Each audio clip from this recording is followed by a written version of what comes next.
Welcome to another episode of Thoughts Podcast. We are not thoughts, but we have thoughts. True, honest opinions towards success.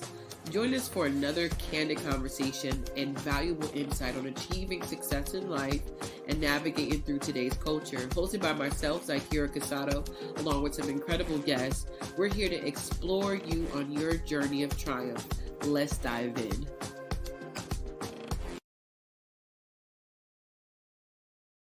All right.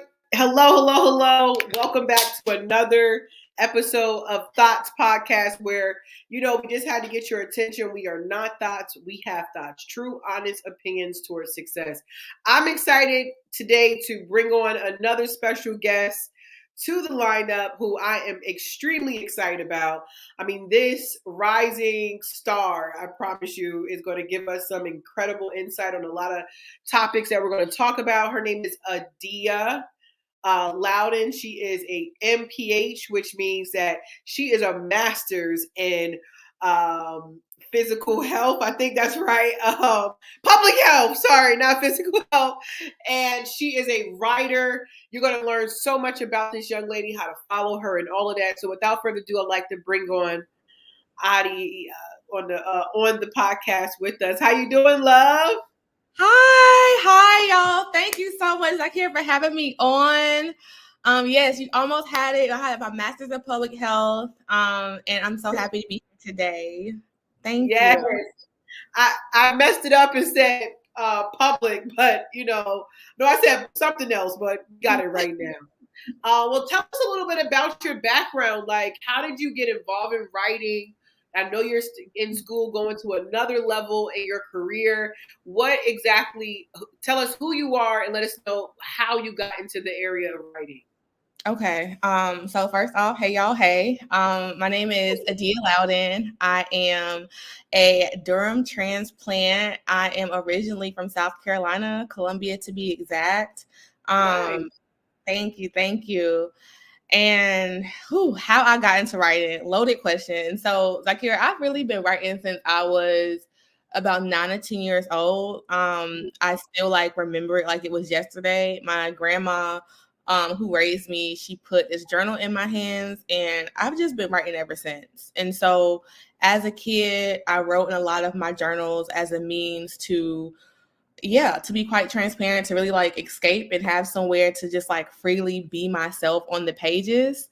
Right. But along the way, I think once I hit high school and then going to college, it turned more than me just doing journal entries and more of this poetic prose that I'm sure people see on my page now.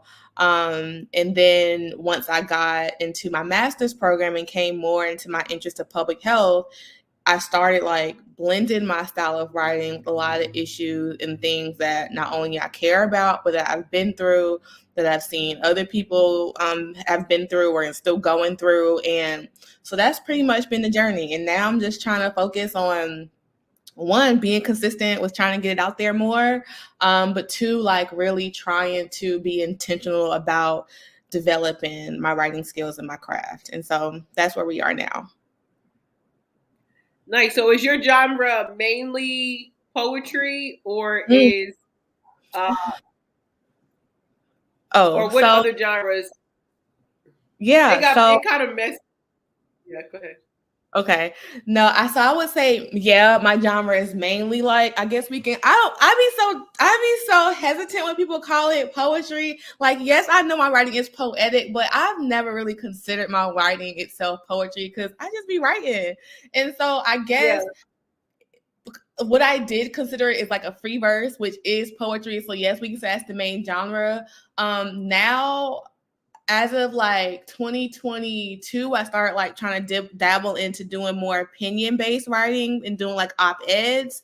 And so I started a Medium page where I did more articles that are more in the op-ed genre. And so I'm hoping to actually jump back into that because that's where I'll actually be exploring different topics and things that are more, yes, it has my writing style, poetic style, but also that is the area where I want to dabble more into now, talking about these things that are public health issues that are central to the Black community.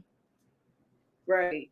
Yeah. Okay. And so one of the things that you mentioned in regards to the Black community, how is it being a Black woman in a profession, in the professional field that you're in? Like, is it dominantly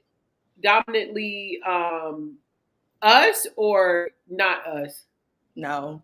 Anywhere we go is not it's not dominantly us, is it? But so public health is such a broad field, right? And so my Yeah. PhD program that I'm in is maternal and child health, and so naturally that part of public health is more dominated by women, but white women.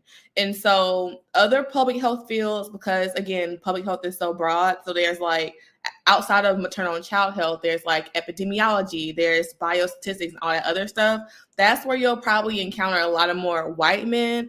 But in terms of like how it's dominated right now in the field of maternal and child health specifically, I do feel like, at least from where I am at my school currently, and from where I've like been navigating through my graduate programs, it's a lot of white women. And now if you narrow that down even further to now I'm in the violence prevention space, I'm still like the minority. And also like not only am I the minority, but that space is just small in general, where it starts to feel like there's actually not a lot of people, period, during doing that kind of work. And so how how it's been showing up like this, I feel like I'm navigating it much better than I did as a master's student some years ago. Because when I started my graduate school journey and I got my master's, I was newly in my 20s, so young, fresh out of college, new adult. And so that just came with a lot of things. Now that I'm older and on this PhD journey and navigating this academic space, in this space where I am a Black woman, I feel like I am definitely more secure and confident in myself. And with that, I just know that there are some things that I am and I'm not going to do. So it's like, I remember just one of the things I talked about with like family and friends recently was like the topic of code switching, which is like I was something. just about to ask. I literally just wrote down. I'm not doing it. And so I'm human, right? So I'm not going to say that there aren't times that it still happens, but I think you're talking to someone who I feel like I've had to code switch a lot growing up. The frequency which I code switch growing up compared to now is drastically different. I intentionally do my best now, especially with the space and field that I'm in, to remain as authentic to me and where I come from and what I like in my history as possible, because it's like, at this point, it's not going to change. And what I'm going to change for? Like, no. So, yes. So, can you describe for a listener who isn't Black, they're on the fairer skin, how does it feel when you're in places, in positions where you are pressed to code switch or the pressure of code switching? And anytime you've ever had to do it, how did that feel? And how would you describe it when it comes to, just the fact that it's something that we just have to deal with, Black women, or like that you're taking the stand on it, but a lot of people like, I remember the anchor lady who finally came on the show when she had her natural hair out and all of that. How did it feel when you felt like you had to do it? I think sometimes like the word that just came up off the top of my head is like, often it sometimes feels like a betrayal to myself, because it's like I can feel I'm not being genuine. I'm not being true to who not only Adia is at my core, but also just like who I am as a Black person and now who I am as a Black woman. And so it doesn't feel good. It feels like it brings up a lot of feelings of shame. But then when I do feel those feelings of like betrayal and shame, I do think it offers me a good opportunity to bring compassion and grace into the picture, with just telling myself that, like, one, this isn't something on both a personal level and just a societal level that's just going to go away. This is something that has been ingrained in me and that I've essentially have been doing all of my life, right? But also like this isn't a problem that's central to Adia. This is like typically code switching is something that a lot of Black people experience and feel like they have to navigate when they get in different spaces. And so I think it also allows me to offer myself more compassion about like, okay, this happened, girl. What can you do different next time that feels a little bit better for you? And also like it prompts the question like, well, why did you feel like you had to code switch around this white person? Because sometimes when I think it happens, even like today, is because it's bringing up some feelings of insecurity or inferiority. And so then we got to do a little more internal work, girl. What does that mean? What's coming up for you here and why? If you can get to the root of why. And so if there was a non-Black person in the room for me to like describe to them what code switching feels like, it feels like I'm betraying myself to make you comfortable. And it's doing a disservice to me. You may be happy and joyful, but now I'm probably leaving I'm not leaving as happy and joyful as you are. It's like people pleasing times 25. Yes. Yeah. I totally agree with that. I'm like you where I do my best to not change who I am in different areas or scenarios.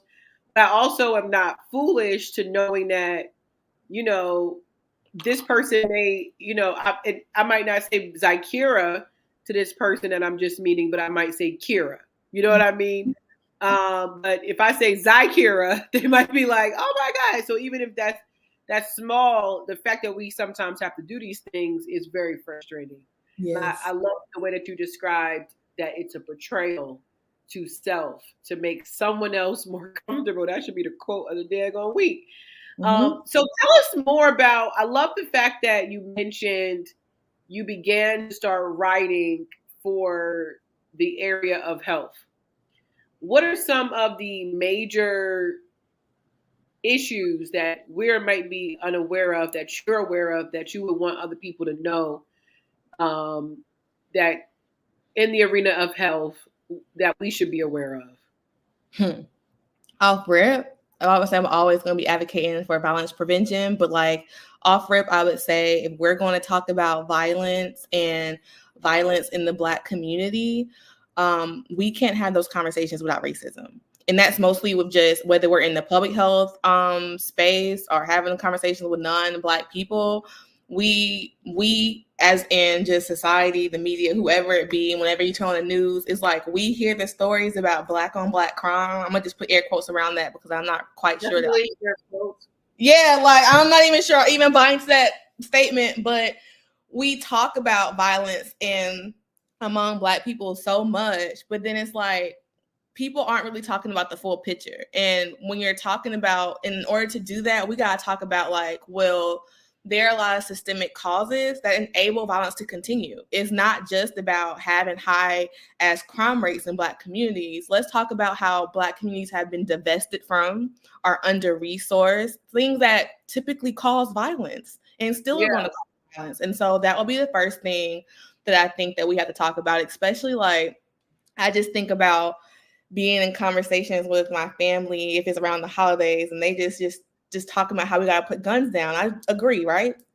Definitely a big issue, but it's really a big issue or part of a bigger issue. We cannot just talk about gun violence until we talk about the larger structural problem that's at the root of it all. So I would say that.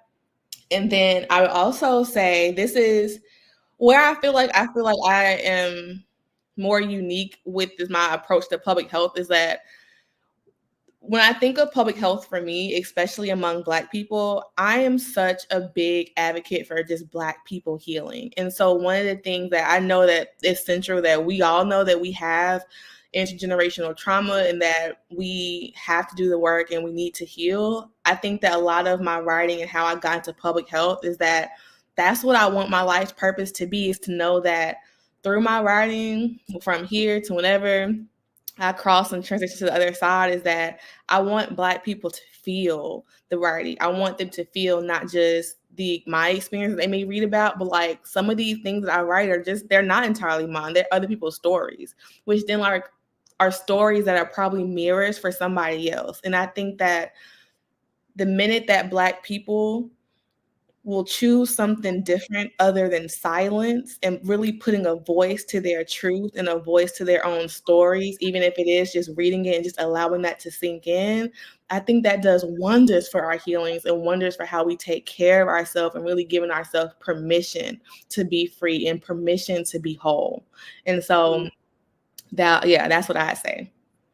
So you would agree that the Willie Lynch era, all of that has a, because when I look at violence in the hood, in quotes, or I see people behaving in ways in which we wouldn't be proud of as a culture, right? I think about Willie Lynch, Willie Lynch era, the rules, the way, because I think one of the misconceptions is that when we were slaves, we came over here and was like, hey, let's just be slaves. When in reality, they had to psychologically break us down on a level that I believe definitely is still shown today. Yes. And when we look at it from that perspective, how would you say, what ideas would you have in order to break that curse, to break those chains of being connected for all these years to something that needed to do in order to psychologically break us down? Yeah. So there's like I feel like there's like different layers to that. Like I think that there's some things that have to be done individually as just like the choice that you have as whether it's Zakira or Adia or whoever who chooses or chooses not to engage in violence. Like there's just the individual level, and then we can talk about what it's like to like choose different as a community, and then like this bigger structural problem. So like at as individuals, the major thing here is that you gotta want to change, right? Like we can't change anybody who's not gonna want to do something different. Right. And so individually, like you have to want something better. You have to want the healing, want the transformation, and then that decision is only going to come about, which is going to bring me now to like this community changes. But that's really going to come about with like who you're around and what kind of community around and what kind of social support you have and like what are people talking about. And so then when we think about this community and collective healing, the conversations got to look a little different. And so one thing that I have like been talking to people about, even at like my school, is that when we're talking about public health and interventions and trying to like stop violence in Black communities, people are doing research and trying to like make intervention stuff for it to stop, but they're not doing it with Black people really in mind. You can't just be a non-Black person saying you want to come and do something to stop the violence in Black communities without getting Black people opinion, without talking to Black people to understand like why do we think violence is happening. And so where I'm going with this is that I think that we as a community, both like just us among people or whether it's us in our churches and whatever, in our barbershops, wherever we get our hair, like even stuff like that, we got to start talking about this more because the things that are staples in our communities, I am like a strong believer can be the best spaces where we can make change. Like I think about, there have been papers that I've read that in cities like Chicago and Philadelphia, they have started like community groups and like community interventions at barbershops, and they have seen significant changes. Significant, but they have seen improvements and reduction in like the prevention error and the prevention efforts as it relates to the violence space. And so comes down to like the people that we trust in our community and how we can like change the conversations, the narratives about violence, and how we're pouring into Black youth and adolescents. But then also like it offers a space for people who are in the Black community and also in like this public health or social justice space to be able to come in and actually do the work, because we can't do the work and we can't break the cycle without it being in collaboration with the community. And so I think it takes a collective effort to really interrupt the cycle of violence in our own neighborhoods and communities. Okay, and then something you said you must want to change in order for you to get on the path of healing.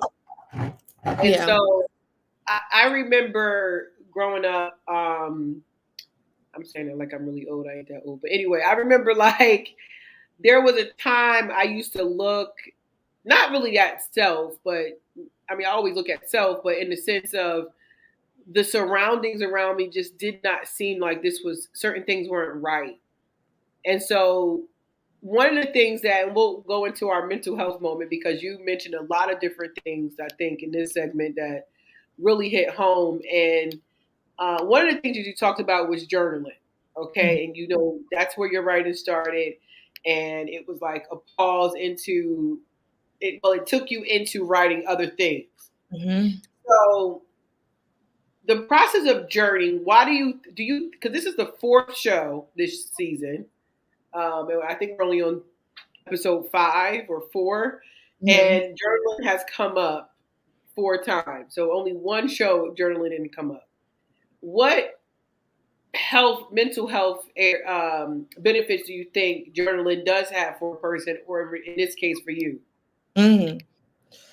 I think journaling has a lot of mental health benefits, releasing and reducing anxiety in the moment, especially if you are unaware how to use any other self-soothing tactics, like being able to go out and just write whatever it is you're feeling or feeling anxious about on the page in that moment does wonders. Now, I can both say from experience, but also like from what I've learned just in my therapy about journaling, sometimes it's not going to be that easy where I'm feeling anxious, let me go write, and it just goes away. No.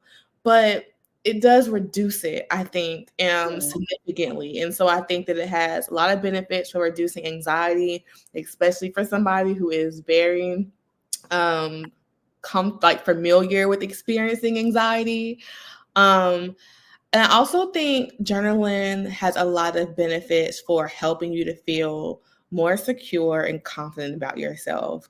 You're also talking to someone who has had to navigate her own self-love journey with just like really understanding who I am as Adia and believing my own story about who I am as Adia, and then standing on business with that story. And I think that a lot of what has helped me in that journey is really taking that time to choose solitude and like putting stuff on pages about myself, whether it's quote unquote good, whether it's quote unquote bad, and like really offering myself that non-judgmental space.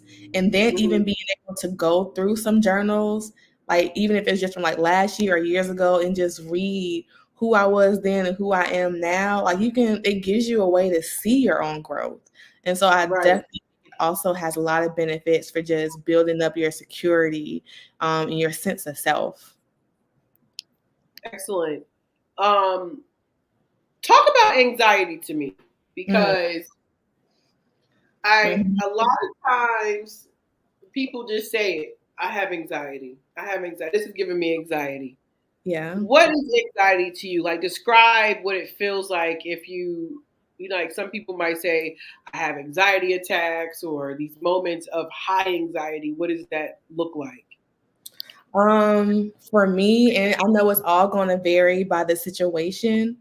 For me, I'm gonna say so, like biologically speaking, like anxiety feels like your nervous system going into overdrive.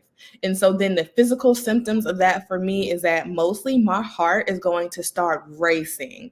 And Yeah, so sometimes it doesn't feel as drastic. So like for this, right? I was literally just joking with a friend earlier, and I was telling him if your podcast was in the studio and we were in person, I would definitely probably feel more nervous, believe it or not, than I am now, just because of that right, in-person public speaking element. And so something like that, if on a scale of 1 to 10, I feel like my anxiety for like in person and public speaking stuff would probably be like at a 4 or 5, like just midway. But anxiety about like having conflict with like friends or in dating, that kind of anxiety will easily get me to like an 8, 9. I'm talking like heart will be racing. Depending on the situation, my hands might even start shaking. And right. then even depending on if I'm triggered, I might even have a freeze response where I literally do not know how to respond. And so I feel Yeah, my heart racing, but then it just feels like me trying to talk in that moment or just trying to make a decision in that moment.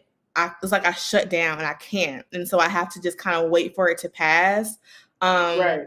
I've had experiences with panic attacks before, but it hasn't been a lot.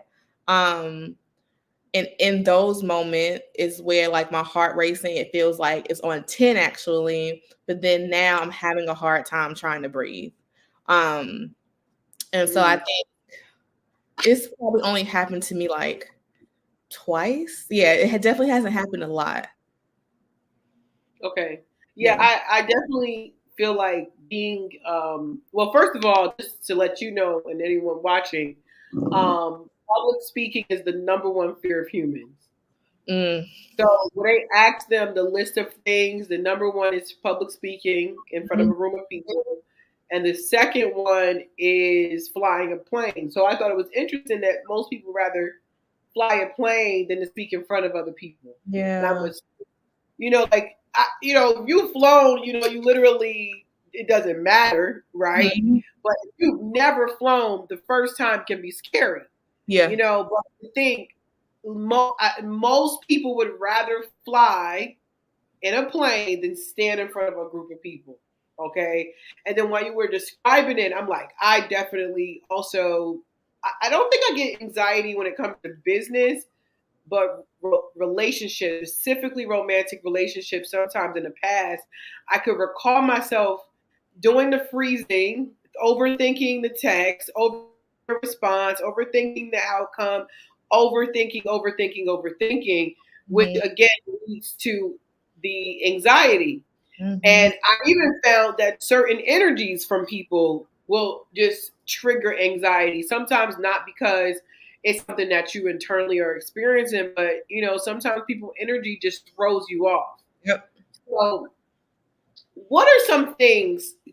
So for me, what I do in the last few years is I always try to pace myself and reminding myself who I am in my stronger areas, which is business. If I'm talking to you about coming on the podcast, I don't have any anxiety. I don't think about it. So if I'm talking to someone, I'll think this is business, this is business, this is business, this is business. If it's a romantic thing. So what are some ways or things that you do to lessen your anxiety? Ooh, that's a good question, Zakir. Okay. So at the top of the list, we already know writing. After that list, I feel like the toolbox is we just will try to pull from things and just see what lands. Recently as in being like the start of this year. So I'm in therapy. So I guess the second thing I should say is like talk through whatever I'm experiencing with my therapist. She's been great. And so then next to therapy, one of the things that she's been having me use is called this RAIN framework. And as much as we didn't talked about it, I hope I don't mess up. Yeah, like RAIN, like RAIN. And so the R is recognized, where you literally are just like, I didn't want to use the word in the sentence, but literally like as you get anxious, it's like, okay, you just like, oh, okay, I'm anxious. And just being able to tell yourself like, okay, this is happening right now. Whether it's your heart's racing or your hand shaking, whatever it is, like just being able to like say that and call it out, that's the R with recognize. A is acknowledge. And so this is where you now move into like you're now giving a voice or writing or however you want to move through it with just talking about what's happening. So like now you're going into like your heart is racing, like I feel this in my chest, but like really just trying to hold space for the whole experience of what you're experiencing in that moment of anxiety. And then the I is investigate. So this is like now where you're asking yourself questions like, well, why do I think this is coming up? Like what triggered me?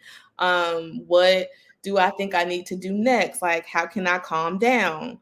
And then I knew I was going to forget the N. I want to say the N is notice, but I'm not going to lie to you. So I'm not sure.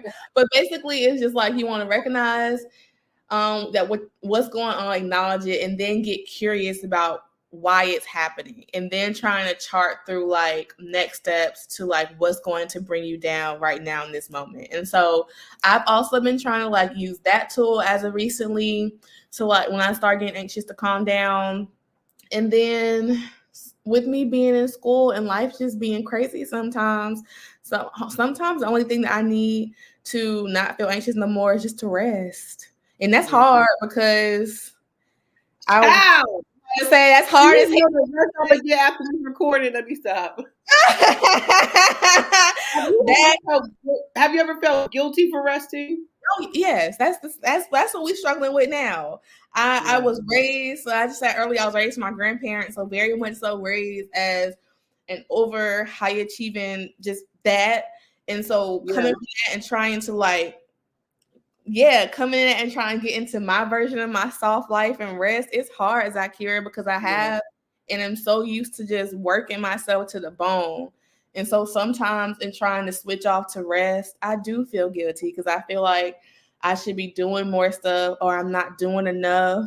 And so even with trying to navigate those thoughts, they not sometimes those thoughts along with me trying to like rest and feeling guilty can make me feel anxious. And then yeah, sometimes it literally is just a feeling of guilt that don't feel good either. And I just be trying to the solution is not trying to work because I deserve the rest, but sometimes it is hard trying to talk myself out of the negative / guilty feelings.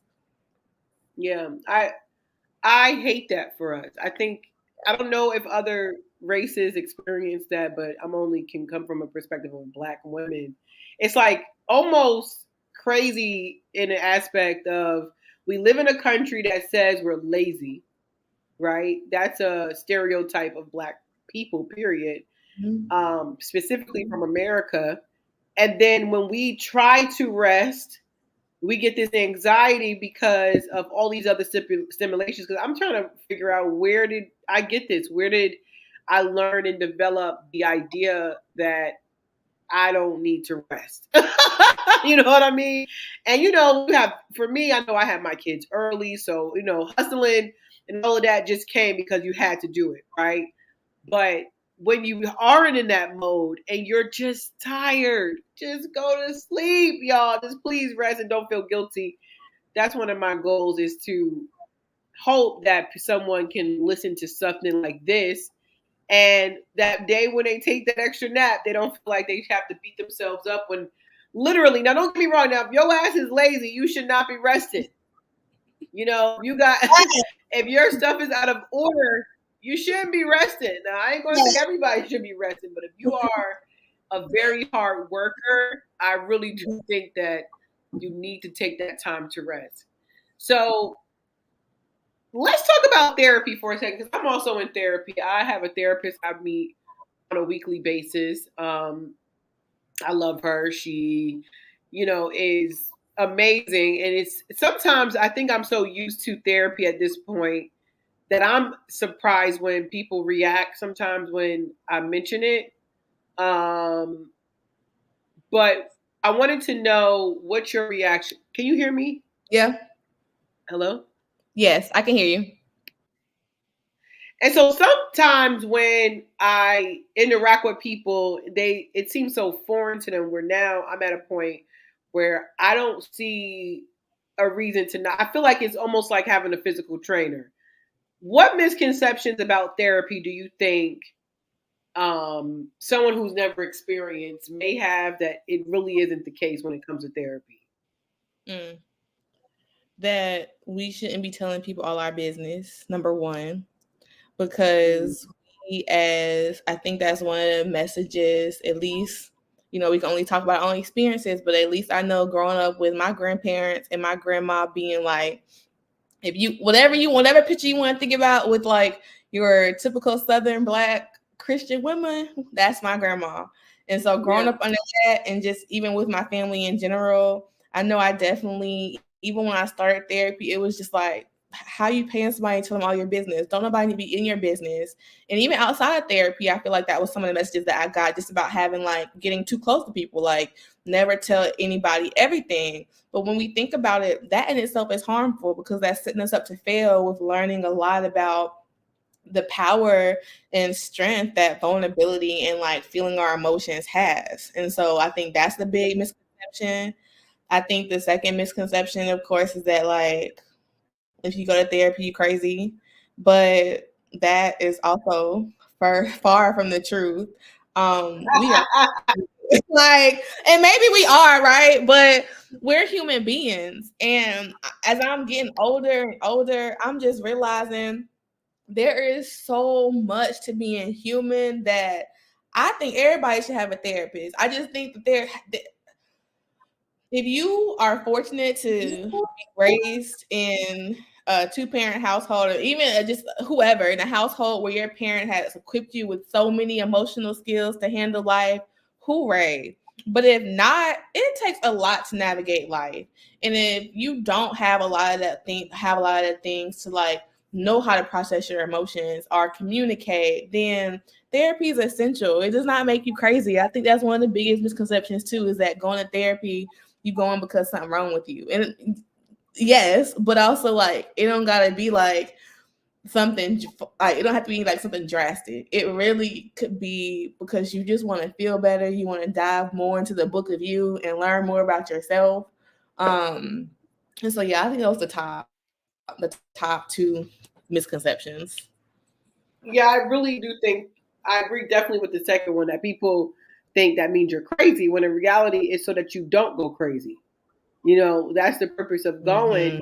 And a lot of times I think people forget there's so many things that could have possibly happened to us in our younger years that we're not even aware of that we do. That's normal, but it's not normal. Yes. Just because it's not normal, just because it's normal to you doesn't mean that that's actually a societal norm. you know, No facts. and so I think, yeah, and I really believe that people who go to therapy, if that's not the most self-loving act, I don't know what it is. That's beyond your nails, your feet, your Mm. hair, makeup. That's nothing compared to really sitting down, like I'm gonna steal this from you, and really studying the book of you. I love that, the book of you. Zakira, Um, like I be telling people, I didn't mean to cut you off. I'm sorry. no, you're fine. You didn't cut me off. I was done. Okay, I was just gonna say I just be telling people like sometimes when I sit and really think about the journey of my therapy journey, it's even just been amazing to see the growth of who I am as a person. Like I started going to therapy like I think we're going on almost 5 years. And at the time when I started, I was going because I was tired of making the same, I was gonna say stupid decisions, but the same mistakes in dating, and ended up going for one thing and it evolved into something completely different. And so we just have, okay, and so I just, in looking back, like even when I started therapy, and I started therapy for like one thing, was like I was going to like evaluate all the repetitive decisions I was making in dating, but it ended up evolving into something completely different. And I've just learned so much about me, so much about who I am at my core, that it's just been a beautiful experience. Hmm. Yeah. Now, do you feel like um, romantic relationships bring out the parts of us that's unhealed more than just regular day to day relationships? And if so, Oh, why do you think? I didn't even know that's where you were going. I thought it was gonna be just like, okay, anyway. More than any other dated like relationship in day-to-day life. At first I was gonna say no. But actually I'm gonna change my answer to, I think in a way, yes. Because I was gonna say no because I feel like I was thinking that we as a society now place a lot of weight on romantic relationships, but then that like allows all these other wonderful relationships in our life to be on the lower end of the pedestal. I don't think that's fair because we still get a lot of value and love and so many good and beautiful things from family and friendships. Um, Now I am led to say yes only because if I'm thinking about if I'm in a romantic relationship with, and especially living with that partner, they are now exposed to me and all of me, this book of Dia or this book of Zakira 24/7. And so Yeah. like they literally are going to be seeing parts of me that a lot of my family, friends, or coworkers are not seeing on a day-to-day basis. And so I do think that to a certain extent, romantic relationships does carry more weight in that we can get triggered more in those relationships in that way, especially if we are around our partners are around whoever we're dating a, a drastic more amount of time than who we are around, whether it be like family or friends or whatever. Yeah, you're not going to do, there's things that you would never experience with your friends and even your parents that you will probably experience with a romantic relationship. I know for me, romantic relationships made me realize that healing is a constant journey. Like I thought in the past, oh, I'm in therapy for 3 months. She helped me. I'm done. Where it feels so much more comfortable just to have that person on a weekly basis, because not because the romantic relationship makes you crazy, but it kind of challenges things that isn't challenged in the business world, in the friendship world as much. Don't get me wrong, friendships, close friendship can be a duty also. It can be a Yeah. positive and or a negative effect on us and even trigger us in those areas. Yeah. Um, so going back just to therapy for just one more second, what one thing, so you already kind of mentioned this, but what was the most, and I'll share mine too, like one of the best enlightening moments during therapy that you've had, Mm-hmm. or aha moment? Making connections to things that I've never made connections to before. Like Mm-hmm. if I'm feeling a certain way or whatever, and my therapist, she famous for this. Like it's to the point where now I'm writing my journal. I'll now ask myself this question because I know that's what she's asking me in sessions. But if I'm experiencing something or like talking through some emotions or thoughts with her, and her question back to me is like, what's the story you're telling yourself? And then I answer that question. And then the next question she's gonna ask me is, where do you think this story comes from? And so Mm-hmm. then being in sessions where she asks that second question and now I'm answering it and I'm saying stuff that I've never thought about probably in years, but it just comes so effortlessly. It's like in those moments I'm making connections to maybe like some shit that happened when I was a kid that I've never taken the time or had the tools to understand before. And so then in doing that, it feels enlightening for me because I'm also a person that can be really hard on myself sometimes. And so when I'm able to make those connections and like that light bulb go off, I'm like, oh, like things make the in this book of Dia, like things are starting to make more sense. Like I'm like Yeah, this. I'm getting this girl. Yeah, like so I love when moments like that happens in therapy. Yes, I've had maybe many different aha moments, but if someone was to ask that same question to me, I remember my therapist explaining I'm going to call it the art of having zero expectations.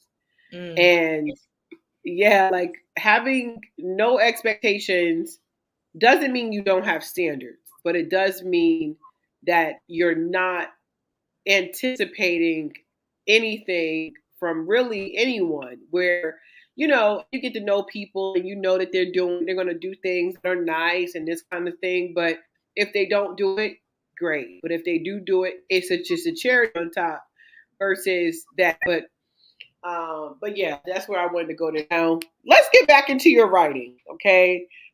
When you're having fun, time flies. So I wanted to bring back to your writing, and one of the things that I read that kind of really initiated, like, we got to get her on the show, was your entry on Valentine's Day.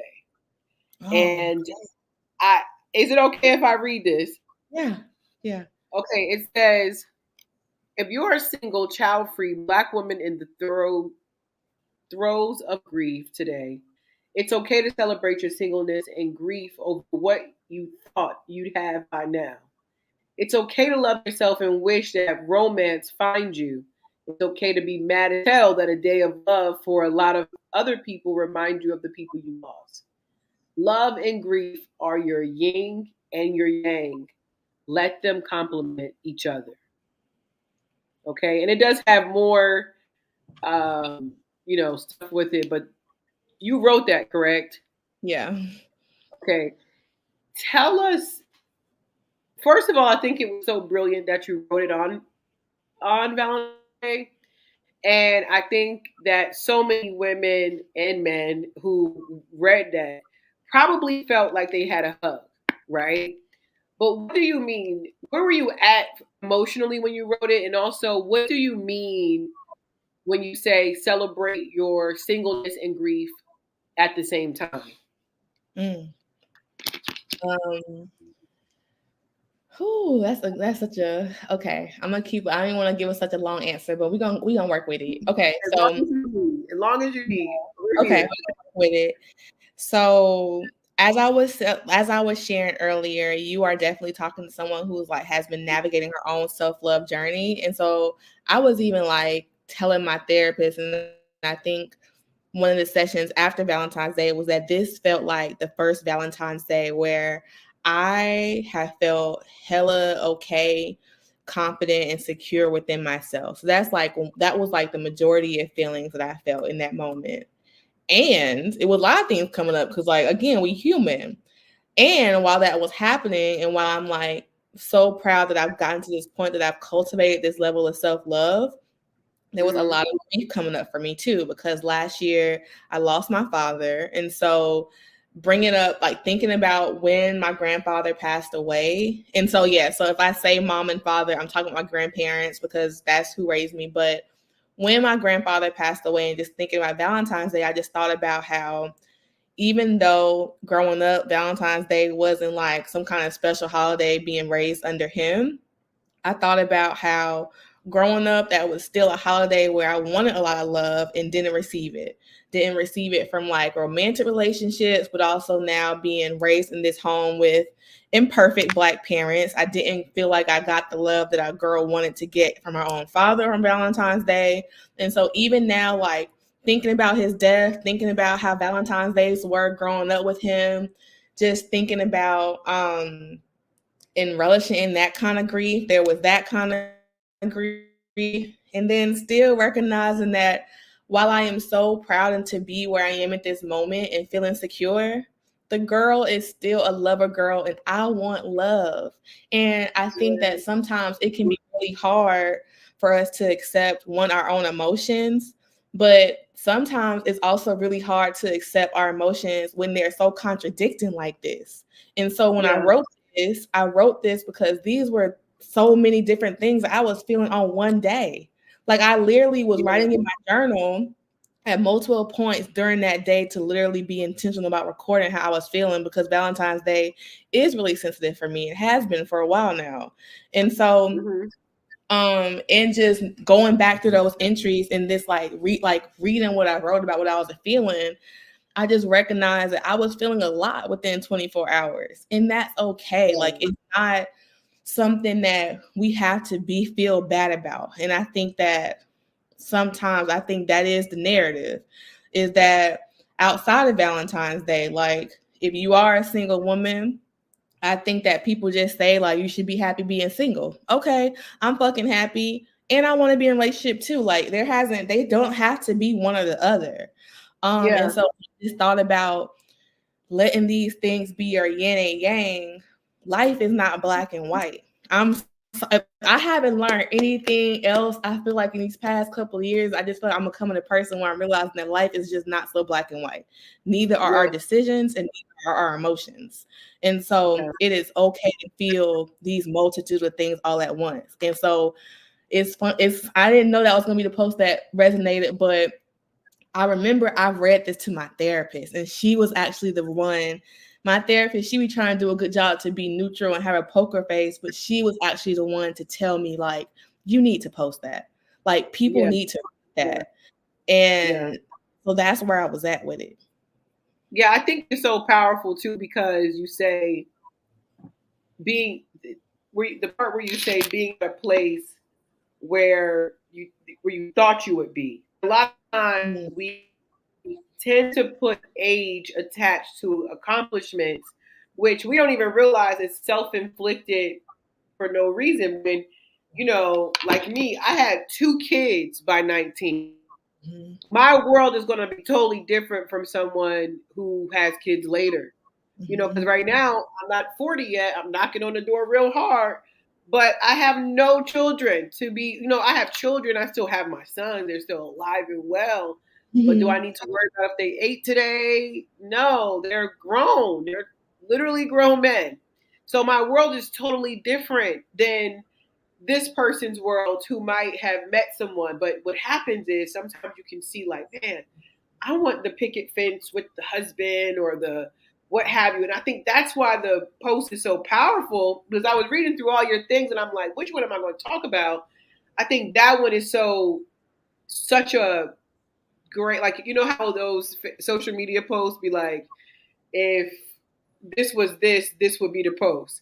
If this Yeah. is the emotions of a single woman, this would be it. Because although I'm happy, content, and very confident in my singleness, because I'm sure if I wanted to be with someone, I can find any knucklehead I wanted to be with, right? But if I'm in a healing journey, I'm going to be selective, right? And Yeah. so being okay with that, but still wanting it, I think that was the brilliance of that, and the ministering aspect of the writing was that the fact that you're having all of these emotions all encompassed in one post. But that's literally how women feel. It's like, I'm happy, I'm not lonely, but I Mhm. want someone. Mhm. And then it's Mhm. okay to want all of it and experience all of it at one time. So, Yes. Yes. kudos to you. I mean, if y'all haven't read that, I think we'll post that in. I'm gonna do it now. Oh, I think I can. You must not. Oh, yes, I can. I'm about to say. I think she's private. Okay, there we go. So, okay. So moving forward in that aspect, when are you most inspired to write? You mean like a physical location?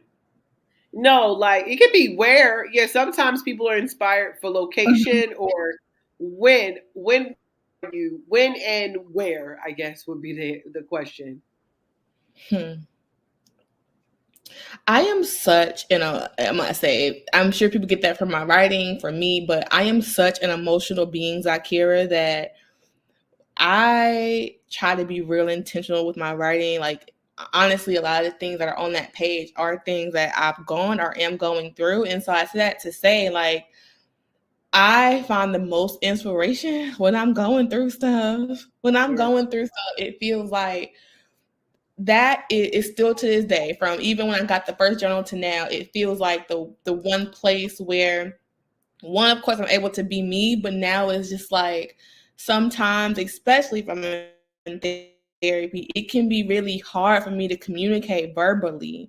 And so even when like I be like talking about public speaking, sometimes I be feeling like public speaking is a weakness because I'm such a good writer. But I get my inspiration when I'm going through things because I'm so better at writing out how I'm feeling and writing out, especially what it feels like eternally, that just the growing pains of life and me wanting to be curious about life and myself and me and making the choice to heal. Those are the three things that inspire me the most to write. And honestly, in terms of where, so I can write anywhere, but I prefer if I'm alone when I'm writing, and then I yeah, prefer there's silence when I'm writing because I feel like it is a process for me. I'm like definitely leaning into my emotions. And so in order for me to do that, I feel like I gotta be still and really trying to yeah, listen to what my inner self is telling me. yeah, Yeah. yeah. I sometimes get frustrated by that. I'm most in inspired and emotionally charged when I'm going through shit, and it's like it's sometimes annoying because I literally was talking to my therapist about it. Like, I want to be inspired. I want to figure out a way to be inspired without of the pain, but pain does somehow help you figure out your purpose. So I think that Yes. goes back to your writing when you talked about the grief of not having someone, but also at the same time celebrating um, that as well. You know what I'm saying? It's like I'm celebrating because it's not like I've always been alone, Yeah. but or not in a relationship. But at the same time, it's so easy to stay in something that's not good. Yeah. I'll quote Les Brown. This is not the quote of the week, but he used to say, most people are okay with being in known hells versus unknown heavens. Mm. Yeah, that when I heard that, it Mm-hmm. was so ministering because you don't know what is in door number 3, door number 1, door number 2. But if you stay at door number 1 and number 2 because you're used to it and it's familiar, you might be missing out on door number 3, and door number 3 might not be that special. But you will never know, you know. And so kudos to you Exactly. for just literally just blessing us with that. I mean, when I can't get it out of my head as I'm thinking about it, but it was a very outstanding post, and I think it took courage to post that on Valentine's Day too. Yeah. The time where most people would actually need to see it. So, shout out to you. Then I will go ahead and take a spin where we get a little bit of tea time, and this is our true, honest opinions towards success tea. Okay. I'm sure you are very much aware of some of the allegations going on in Diddy World, Nickelodeon, these guy Dan Schreider, all of this stuff. Um, if you were Dan Schreider or Puff Daddy's friend, Mm. personal friend, at this moment, would you publicly support either of them? No. And why? I couldn't even hold that together. Like, no. All these black folks posting like, man, y'all want to turn a black man down, da da da da ding. Where his friends at? And I'm like, what you mean where his friends at? So I'm curious to know. And I have one other question, but I'm just curious to know: would you, if you think about your best friend right now, whoever that might be, their Diddy, would you Mhm. publicly put a post on your page? I support them 100%. Yada yada yada. How would you handle that? I would absolutely not post that I support them. Yeah. I both of us are, but I identify as a Black woman, which means that regardless of Black, white, whatever right now, I am more prone to believe women. I don't know why we're living in a world today where we are not. And I do want to preface this with saying, because again, like not everything is black and white. I recognize that there are cases and times where women have lied, and there will continue to be cases where women have lied. But the rate or statistics as to which women lie about being assaulted compared to women who have actually been assaulted is incomparable. It literally is like you can't. So I am more prone to believe women. And so with that being said, if I was their best friend, I can't, I'm a woman at that. And now this has come out. I can't support this. Yeah. I think that if I'm their friend, and I also was going to toss back to you, like, I question about their friends and them truly not really knowing what's going on. But if for Right. some reason I'm their friend and really was completely in the dark and didn't know what this person was doing, I do think it could warrant a conversation that we have in private as to like what happened, what's going on, try to like meet meet them where they're at. But to say I support, I can't. Like here, I can't. Like I would say I one would. of my friends. I would not expect any of my friends to want to publicly support me in this situation. That's Yeah. asking. That's worse than asking me to co-sign on a house or something. You know what I mean? That's like what? It's so sticky because like the only way that the public support right now is warranted is if I am 1,000%. If I'm your friend and I 1,000% know that you're being set up and or didn't do this, then sure, you got the Yeah. support. But Right. that's probably not what's happening right now. So it's like I No. can't. And women, as a woman who've had some experiences, women do wait. They sometimes, I can't imagine it being someone at the caliber of celebrity, Mm-hmm. how hard it would be for a woman to say something. Because I know with my personal experience, it took me 20 years to even mention it to my mother.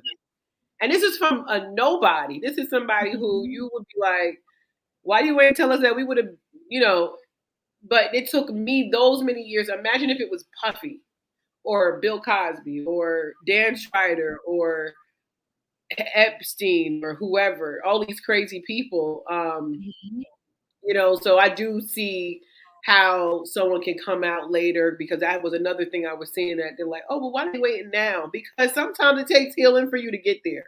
Yeah. Now, let me ask you this funny thing, okay? If you had a choice to be married versus eating anything you wanted and you would still maintain the most fit body whatever your desired body is, whether it's what it is now, or let's say you wanted to make some transitions, you can eat anything as many times as you want. Yeah. A day. You can eat 20 times a day. You will never change physically. Yeah. Which one would you choose? I'm going with the eating whatever I want with the fit body. Everybody say that. Yeah, I am, because and I'll preface this with saying, you're still talking to somebody who I do want. I have the desire to be married, but I also recognize that we place a lot of weight on marriage that I don't know that we should. So as I thought that I had reached a crossroads actually where I didn't have the desire to be married no more. Then I realized that's not true. But I think that generations before us, it's been our parents, grandparents, just ancestors in general, they had to marry, sometimes had to marry, but also married for different reasons. We were in positions to where we were marrying into a family because it was advantageous for us, or marrying because this man had this job, or just because of the benefits of marriage, which I still think still exists today, that people will advocate for marriage. But that's not what I want out of marriage.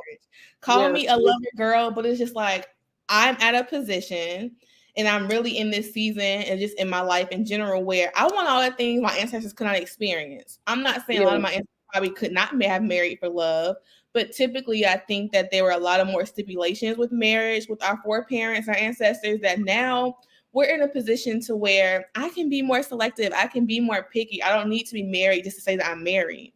I want to marry somebody who I'm in love with, who is my best friend, and we're coming together for a purpose. And so if it's not that, just give me the little things from Little Caesars I can eat right now, and whatever else I can eat, and I'll keep for real. And also, just again, kind of go back to what I was saying earlier, we focus on romantic relationships a lot, and we detract from the experiences of feeling love in other ways. Just in this year, in 2023, and even in 2022, I feel like these past couple of years, I felt so much love from sisterhood and my friends in ways that I have not felt before, in ways I don't know that I felt with family or even in the dating relationships that I've had. And that has felt so good. And so even with just to explore love in that way from friendships has really just taught me that, again, we can have these desires to be partnered and to be in love, but it doesn't discount that we get love from other places. Marriage isn't the end all be all. I love that, because like me, I ain't gonna lie, I love to eat. And I think my stomach is something wrong with it, because I can just eat. It's like getting full lasts for 2 seconds. So it's like, man, but can I still date if I can eat? Do we really have to say we marry and we just be married and I just get to keep eating? You know what I'm saying? I know that sounds crazy, but I agree with you. I think we put such a marriage on a pedestal, which of course I do desire it. I do want to be the girl who go, I gotta go and see if my husband. Let me go check with my husband first, and stuff like that. But it is what it is. So definitely. And I can't believe we're already getting close to the end of the show. I feel like I can sit here and talk to you for days. And if anyone is wondering where they can, I can talk to you for days. And I guess it don't rhyme. But anyway, if you do anything else, if you want to see all of Adia's writing. Please follow her on Instagram. It's Adia, which is Adia, middle initial R. There's no spaces in this. Loudn, Louden. Did I say it right? Yep. Yeah. So Adia R. Louden on Instagram. Make sure you check her up and follow her. Now, we love to end the show, towards the end of the show, bringing up a quote of, did I erase my quote of the day? I mean, week. I don't erase my quote of the week. Give me 1 second. Where is it? I'll put it up here, but I'll just read it to you. It says, do not let your difficulties, oh, sorry. Do not let your difficulties fill you with anxiety. After all, it is only in the darkest nights that stars shine more brightly. When you read that, what resonates to you?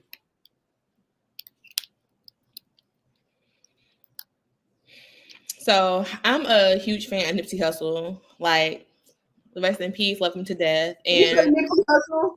yes. Okay. So when I read that, I actually just thought about, there was an interview where he said that the game in this instance being life is gonna test you. And he said something along the lines of just like, but whatever happens, like, you can't fold.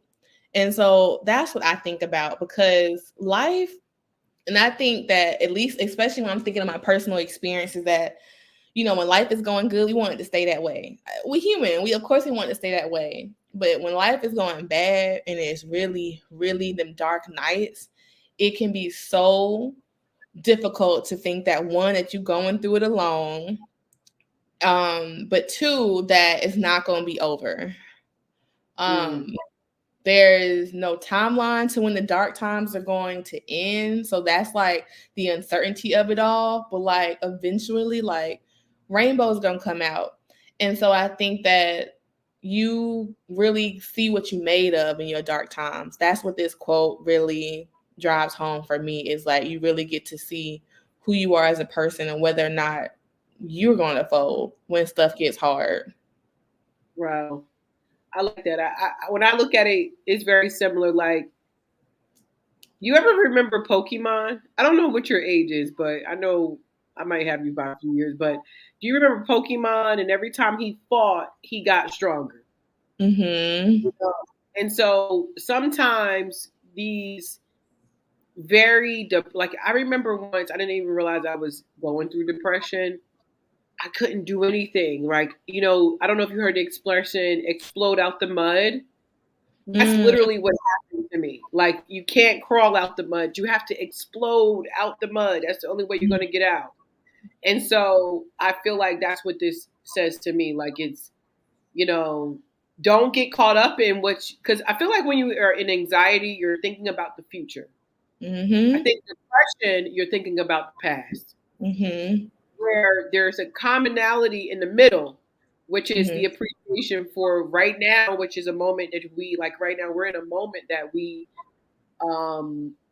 it's not the future, it's not the past, it's literally the happening right now. And I think that's the only time we really get so anxious, because we're thinking about what's next, or how about this, or what if it doesn't work out, and none of this, and so that's what really resonates to me.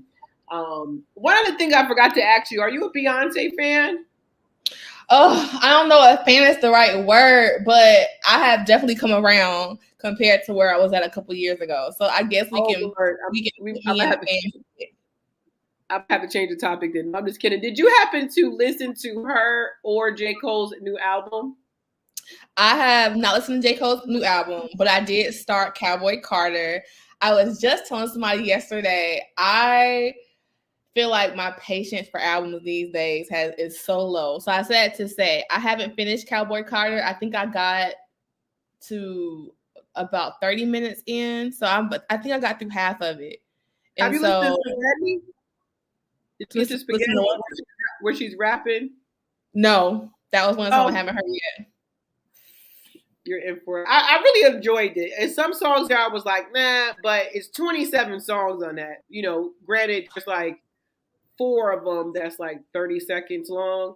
but I was impressed. I won't say that I agree totally it's a country album because Spaghetti is straight hip hop. Spaghetti sounds like what I would expect from J. Cole. I was just like, I can't believe this is Beyonce. But yes, and I listened to the J. Cole album today. I had a long ride in, and so I got to listen to that album. And to me, it was so refreshing. I'm so tired of mumble rap.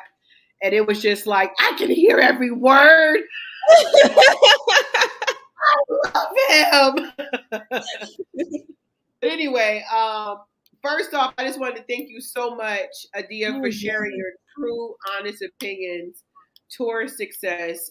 Again, everyone, please pause right now. If you're listening to this, we're watching for everyone. Our shows drop every single Sunday at midnight.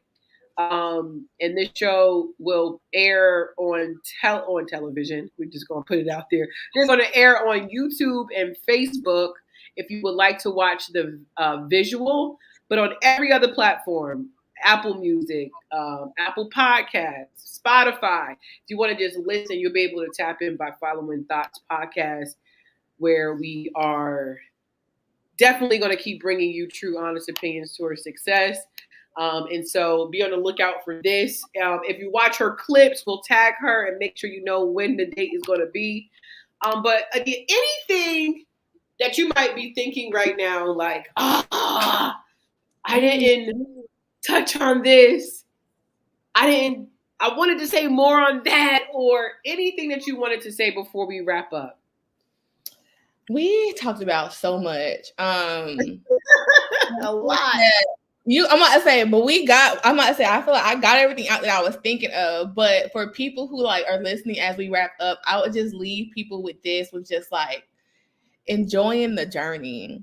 I know that's like a quote that people say, maybe as a blanket statement or something cliche, but it's something that I'm very much so feel like I'm sitting with right now. With is enjoying the journey and detaching from how you think things are supposed to go. Ooh. Yeah. Yeah. Damn, Adia. And you can apply that to whatever you're going through right now, whether it's your healing journey or you school, work, whatever. Enjoy the journey and just detach from what you think is supposed to happen. Dang. Like, you ever hear something and it just like hugs you? Yes. Learn to detach from things. No, learn to detach from how you think things are supposed to go. Yeah, yes. And it's something that's easier said than done. It is. And speaking of healing journeys, I usually give a book recommendation. I don't want this to be the first show I don't. But I'll put the link down. It's called Shadow Work. It's a shadow workbook. And you might have seen it on TikTok all over the place, because that's where I brought it from. But I promise you guys, if you don't have a therapist, this is a really good start, this book. Now, I'm going to warn you, when you do shadow work, it's deep. So if you're not ready for healing, don't get the book. That's all I'm going to say. So that's my recommendation. Thank you, Adia, so much for being here with us and sharing your true opinions that stick.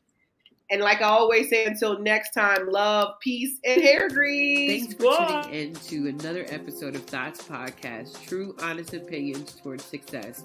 We hope you enjoyed today's episode, and don't forget to leave us a review, share your thoughts in the comments, and your reviews literally help us to improve and create content that resonate with you. Until next time, love, peace, and hair grease. Bye.